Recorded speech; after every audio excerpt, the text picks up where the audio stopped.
안녕하세요, 트로통입니다. 임영웅의 대구 콘서트가 성황리에 잘 진행되고 있고 이제 하루 남았네요. 콘서트 소식을 들으면 저는 지난 인천콘이 계속 생각납니다. 임영웅의 콘서트 정말 재밌고 즐거운 시간이었어요. 인천콘을 경험을 해서 콘서트 맛을 알았는데 대구 콘서트와 서울 콘서트 모두 티켓팅에 실패한 상황이라서 마음에 콘서트를 막 더 가고 싶다 하는 아쉬움이 계속 듭니다.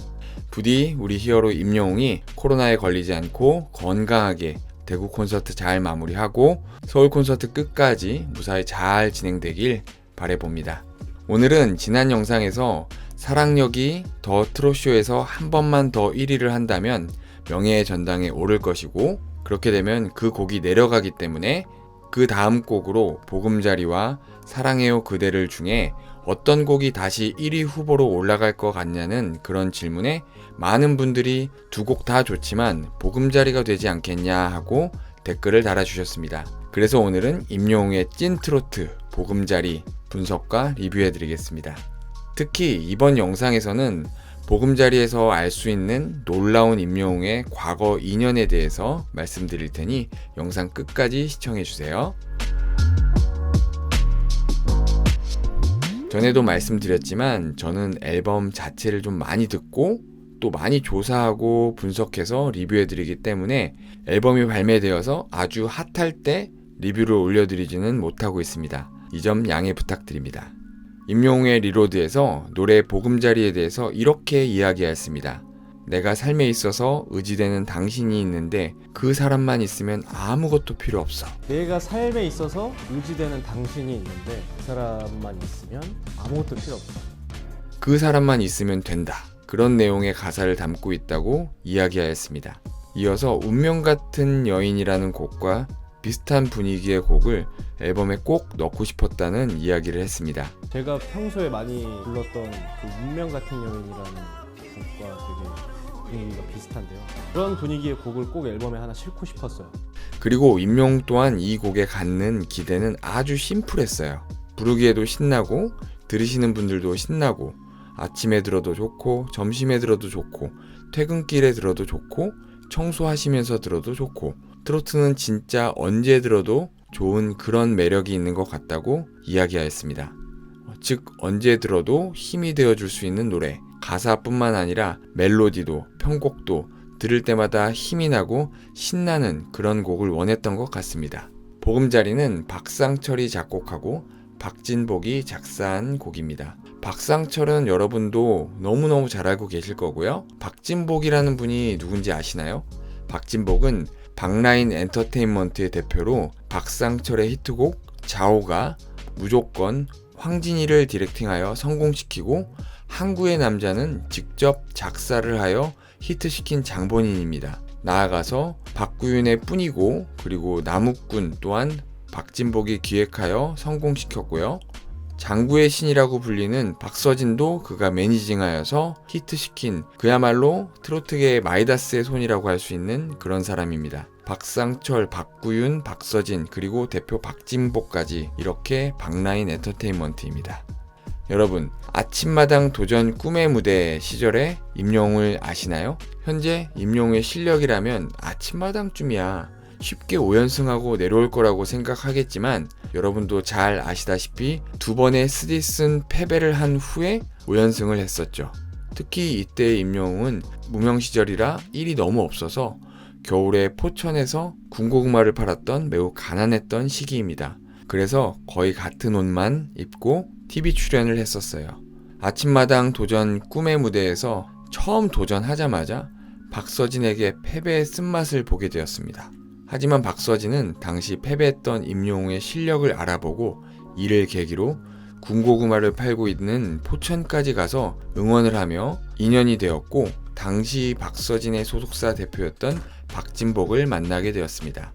무명의 임영웅과 신정훈 대표가 방송국 홍보에 한계를 느꼈다며 솔직하게 본인들의 어려움과 고민을 박진복 대표에게 털어놓자 박 대표는 함께 해보자며 싱글 앨범 제작과 행사 등을 기획하였습니다.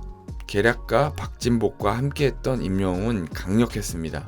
임영웅은 아침마당에서 2번 패배한 이후에 패자부활전으로 다시 도전하였는데요. 도전한 선곡 리스트를 보면요. 첫 번째 도전곡은 박구윤의 나무꾼, 네 번째 도전곡은 박상철의 항구의 남자, 다섯 번째 곡은 박구윤의 뿐이고였습니다. 박상철과 박구윤은 박진복이 대표로 있는 박라인 엔터테인먼트의 소속 가수라고 말씀드렸죠. 이 선곡들을 보면 박진복 대표가 임영웅에게 선곡을 돕고 연습할 수 있도록 한 것을 알 수 있습니다. 실제로 박진복 대표가 운영하고 있는 박라인 TV에는 임영웅의 무명 시절의 커버곡들이 몇몇 올라와 있습니다. 그리고 이렇게 아침마당에서 5승을 함과 동시에 싱글 앨범을 기획하여서 아침마당의 후광을 그대로 이어갔죠. 2018년 3월 28일 당시에는 싱글 앨범 엘리베이터를 발표했고 그해 더 신나고 새롭게 편곡하여서 8월에 계단 말고 엘리베이터로 이름을 바꿔서 다시 발표하였습니다. 이 계단 말고 엘리베이터가 바로 박진복 대표가 작사한 곡입니다. 노래는 특히 트로트는 머릿속에 가사 한 줄만 남아도 성공이라고 합니다. 박진복 대표는 트로트계의 승부 포인트를 잘 알고 있어요. 계단 말고 엘리베이터를 들으면 이 부분, 이 부분, 그리고 마지막에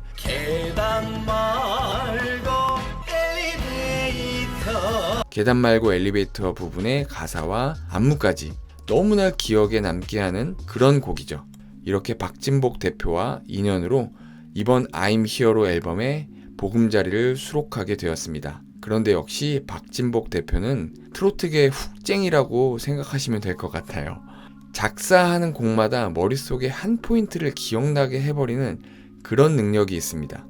보금자리는 어떤 게 머리에 남나요? 역시 후렴 끝부분에 돈도 필요 없어, 백도 필요 없어, 당신만 있으면 돼 겠죠?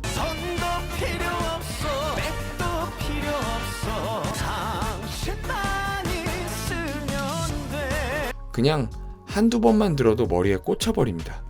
임영웅의 트로트 실력이야 두말하면 입이 아프죠. 아까 말씀드린 대로 트로트계의 훅쟁이라고 할 수 있는 박진복 대표의 가사와 임영웅의 보컬 능력이 더해져서 너무나 신나는 트로트입니다. 미스터 트롯의 우승자답게 임영웅은 신나는 트로트도 정말 잘 부르죠. 말 그대로 신나게 잘 부릅니다. 이미 여러 공연과 사랑의 콜센터에서 수없이 증명했죠. 이 곡의 특징 중 하나는 노래 자체가 굉장히 심플해요. 1절 나오고 후렴 나오고 바로 2절 나오고 후렴 나오고 후렴 한 번 더 부르고 이렇게 끝납니다. 총 3분도 안 되는 곡이에요. 이렇게 심플하고 복잡하지 않은 곡인데 전혀 심심하지가 않습니다. 그냥 막 신나고 방방 뜨게 하는 호불호가 없는 그런 트로트인 것 같습니다. 한국인의 본능을 자극하게 하는 원초적인 리듬에 심플하지만 귀에 쏙쏙 들리는 그런 가사, 거기에 감칠나게 하는 임영웅의 트로트 창법까지 누군가는 막 쿵짝쿵짝 하는 그런 뻔한 트로트다 라고 얘기할 수도 있는데요. 뻔하고 익숙한데 좋기가 정말 쉬운 게 아닙니다. 발라드를 한번 생각해 보세요. 똑같은 발라드를 부르는데 어떤 사람이 부르면 처음에는 좋다가도 중간부터는 지루해지고 딴 생각을 들게 하는 그런 가수도 있고요.